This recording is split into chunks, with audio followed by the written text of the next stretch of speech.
Madame, Monsieur, bonsoir. Merci d'être avec nous pour suivre l'actualité de ce mercredi 10 août. À la une ce soir, matinée de sensibilisation de la maladie du diabète. Près de 4 millions de personnes sont en France identifiées diabétiques par l'assurance maladie. Aujourd'hui, nous étions à Mtamboro pour une campagne de dépistage, opération menée par l'association Salama Salimina. On parlera également de ces travaux au stade municipal de Tsunzu, des travaux qui entrent en partie dans le cadre de la candidature de Mayotte aux Jeux des îles 2027. Où en sommes-nous? Quel potentiel? On a fait le point avec la mairie de Mamoudzou. Et puis bien sûr, votre rubrique au menu ce soir. Nous vous invitons aujourd'hui à Bandélé. Vous allez découvrir pas à pas la préparation de l'escalope de volaille à la crème et aux champignons. Le diabète au cœur d'une matinée d'information et de sensibilisation à la MJC de Mtamboro, c'est l'association Salama Salimina et ses partenaires qui l'ont mise en place ce mercredi. Une trentaine de personnes s'est déplacée pour se faire dépister. Parmi elles, Saïd Enlim, que Siti Daroussi et Bibi Mariam Halidi ont rencontré sur place. Reportage. C'est d'un pas décidé que Saïd Enlim vient participer à cette action de sensibilisation. À 73 ans, il vit avec la maladie depuis une dizaine d'années. À chaque manifestation comme celle-ci, il s'y rend pour s'informer, oui, mais également pour donner l'exemple, ainsi inciter les autres à venir se faire dépister contre le diabète. De toute façon, on n'a pas le choix. Il faut se rendre à l'hôpital. Surtout ceux qui ne se savent pas malades. Quand on a l'habitude d'être régulièrement suivi, on peut facilement connaître son état. Saïd a dû répondre à un questionnaire, se faire mesurer, peser, et c'est seulement après que l'infirmière lui fait une petite piqûre pour connaître son taux de sucre à jeun. En fonction des résultats, le patient est dirigé vers son médecin traitant pour une prise en charge médicale.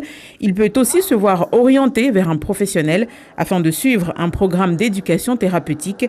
De telles actions, Sophie Patin en a fait plusieurs dans l'année et en une demi-matinée, près d'une trentaine de personnes se sont faites dépister. Si on fait le bilan, je dirais que 2 personnes sur 3 sont en surpoids, ont des problèmes de tension, voire même du diabète. En fait, le diabète est une maladie qui ne fait pas de bruit. On peut être des années diabétique sans le savoir. Et en fait, quand on s'en rend compte, souvent, il y a déjà beaucoup de dégâts au niveau physiologique. C'est pour éviter d'en arriver à ce stade où la maladie s'est installée que la commune, à travers son CCAS, a mis en place cette action en faveur de toute la population. La lutte contre les mauvaises habitudes alimentaires reste la priorité. Après le dépistage, on peut retrouver donc un stand de sensibilisation qui est animé par Redia Bilang, où il va y avoir aussi des ateliers avec des enfants pour expliquer un peu les bonnes habitudes alimentaires à avoir, sachant que c'est adapté justement à la consommation au niveau de Mayotte. Et ensuite, ils peuvent être orientés vers un stand du CCAS, où là on leur distribue une plaquette du CCAS qu'on vient justement de lancer, pour leur expliquer justement ce qu'on fait et être plus visible auprès de la population. L'éducation à la sensibilisation contre le diabète concerne tout le monde et toutes les classes d'âge. L'opération sera renouvelée dans quelques semaines. Dans la région, à Madagascar, à présent, cette double rencontre d'étudiants mahorais, ils poursuivent leur cursus universitaire à Majinga, dans la région de Bweni. Nous avons rencontré Denis ainsi que Ben Ali. Tous deux sont des étudiants de l'École supérieure d'informatique et de gestion des entreprises. À Majinga, le reportage de nos envoyés spéciaux Abderrahmane Saïd et Daniel Abdou. Bac scientifique en poche au lycée Younoussa Bamana et un bref séjour en France, Denis Vita décide de s'installer à Majinga en 2020.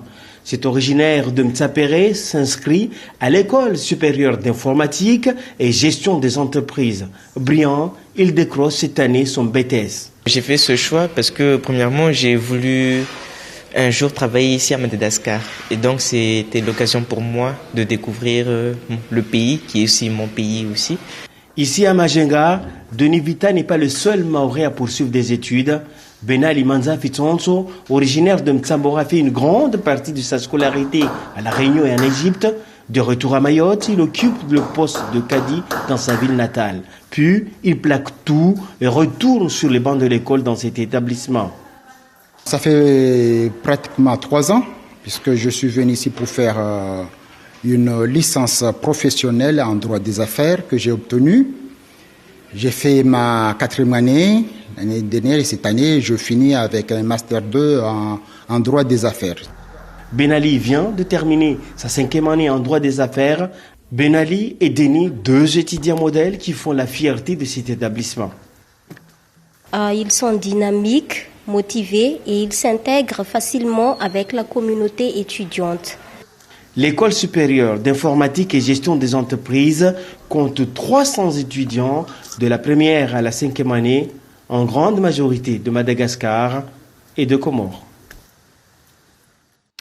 Et puis en bref, cette triste nouvelle pour le monde de la musique locale, nous apprenons aujourd'hui le décès de l'un des membres du groupe Viking de l'abattoir, Henri Fou. Il était également connu en tant que fonctionnaire de police au commissariat de Mamoudzou. La date et le lieu de ses funérailles n'ont pas encore été communiqués. Toutes nos condoléances à sa famille ainsi qu'à ses proches. Place maintenant à notre rubrique hebdomadaire Ailleurs en Outre-mer. Ce soir, nous allons à Tahiti pour la rentrée scolaire, en Guadeloupe autour des huiles usagées recyclées et puis en Nouvelle-Calédonie, nous reviendrons sur le trophée du festival sous-marin. Regardez.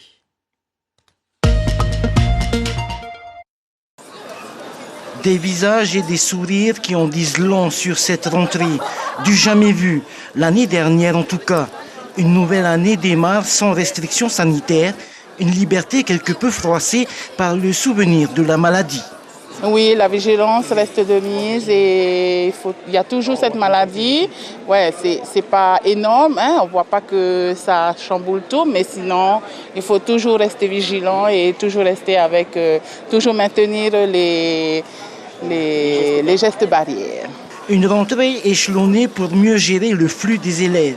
Les premières et terminales cet après-midi. Ce matin, c'était au tour des secondes et des prépas 3PE. C'est de l'huile moteur, de l'huile usagée moteur. Donc tout ce qui concerne les garages, les bateaux. Dans cette déchetterie, huile de moteur et lubrifiants sont loin de détrôner les autres rebuts. Moins de 2% des déchets déversés ici. On a pu constater en tout cas une légère progression, en tout cas au niveau des apports d'huile, mais c'est vrai que voilà, en ce moment en tout cas ça stagne un petit peu, mais ça reste quand même quotidien. Une fois cette cuve remplie, plusieurs milliers de litres attendent le camion-citerne. Le voici en pleine opération de pompage. Une vingtaine de minutes pour remettre les compteurs à zéro. Le chargement sera ensuite déversé dans l'une des cuves de stockage géantes de Sarpe Caraïbes, destination finale de toutes les huiles noires de l'île.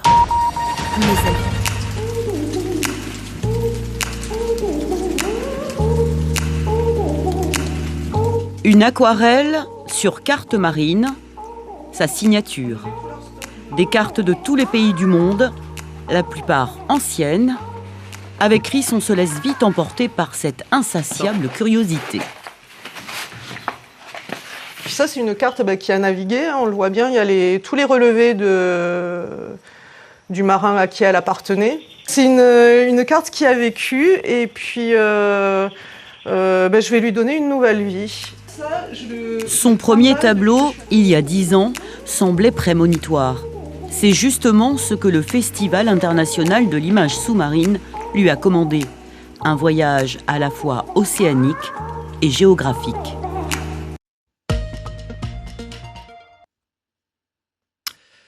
Du sport dans ce journal et plus précisément la préparation structurelle en vue des Jeux des îles 2027 pour lesquels Mayotte est candidat. À Tsunzu, un gros chantier a démarré il y a un mois sur le stade municipal. Il devrait durer 18 mois pour la mairie. Il s'agit aussi d'offrir aux sportifs une infrastructure d'envergure et aux normes. Kalatoumi Abdelhadi, Nasma Adrachi et Bibi Mariam Halidi. Les tractopelles et autres engins de chantier s'agitent depuis un mois maintenant au stade de Tsunzu.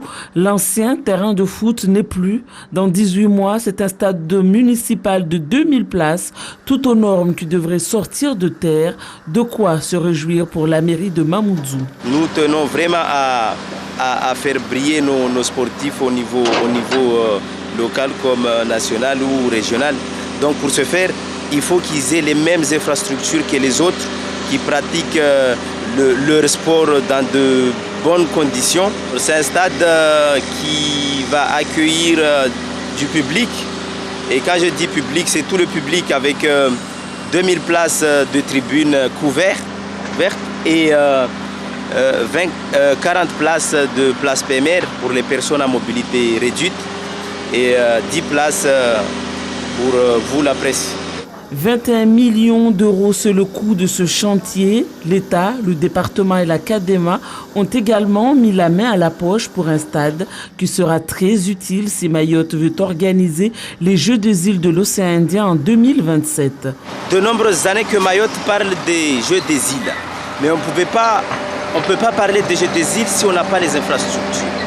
Comme je vous l'ai dit, c'est un projet qui est accompagné par les différents partenaires, justement parce que Mayotte est unanime pour dire aux autres que c'est le tour de Mayotte en 2027. Donc les Jeux des îles, nous on y tient de tout cœur et on sait que c'est un projet attendu. Donc les délais seront respectés quant aux infrastructures que nous sommes en train de faire construire pour que en 2027 on puisse accueillir ces Jeux des îles. Le chantier a commencé, reste à patienter jusqu'en 2024 pour les sportifs. Et pour terminer, nous en venons à notre rubrique au menu ce soir. Direction aujourd'hui Bandélé, vous allez découvrir la préparation du plat du jour, l'escalope de volaille à la crème et aux champignons. On voit cela avec Saïd Mouendier. Bonjour, bienvenue à l'Arc-en-Ciel. Aujourd'hui, nous allons vous préparer un plat du jour de l'escalope de volaille à la crème et champignons qui sera servi avec un peu de riz, des frites et un petit peu de salade. On a besoin de l'escalope de volaille, le blanc de poulet, on va dire.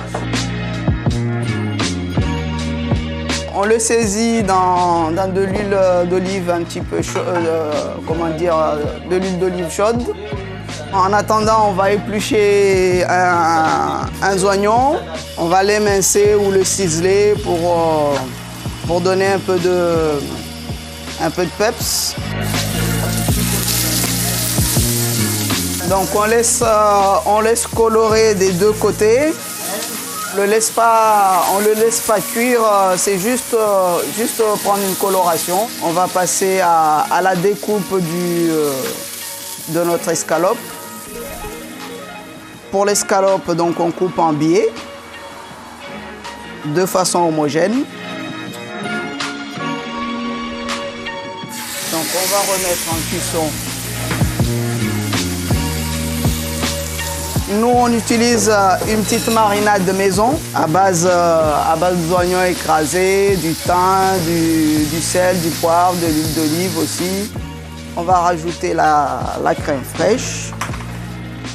On utilise du champignon déjà émincé directement. Là, ce qu'on attend, c'est juste la cuisson, normalement, la cuisson des oignons qu'on a ciselés, mais ça prend pas beaucoup de temps. Le temps que la crème aussi s'épaissit un tout petit peu. Reste juste à laisser mijoter un tout petit peu.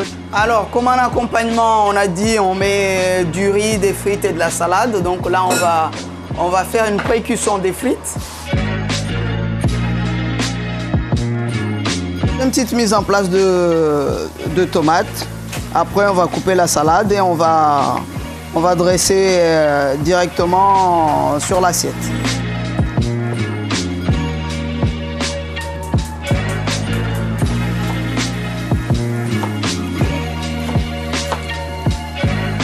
Poser délicatement sur la salade et de la betterave, pareil.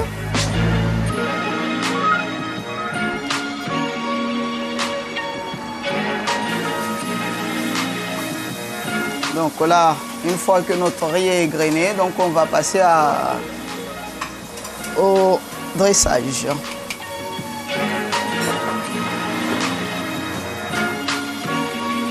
On sale un petit peu les frites et puis là maintenant on peut dresser.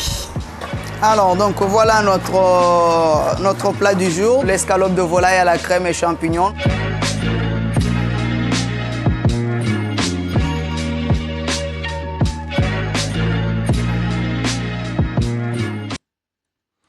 Et pour reprendre une certaine citation, pour savourer une escalope, mieux vaut être de l'escalope et moi. Allez, rendez-vous demain. Nous serons cette fois dans un restaurant à Coconi. Encore merci pour toute votre attention pour ce journal. On se retrouve juste après la météo. Passez une belle soirée sur La Première. À tout à l'heure.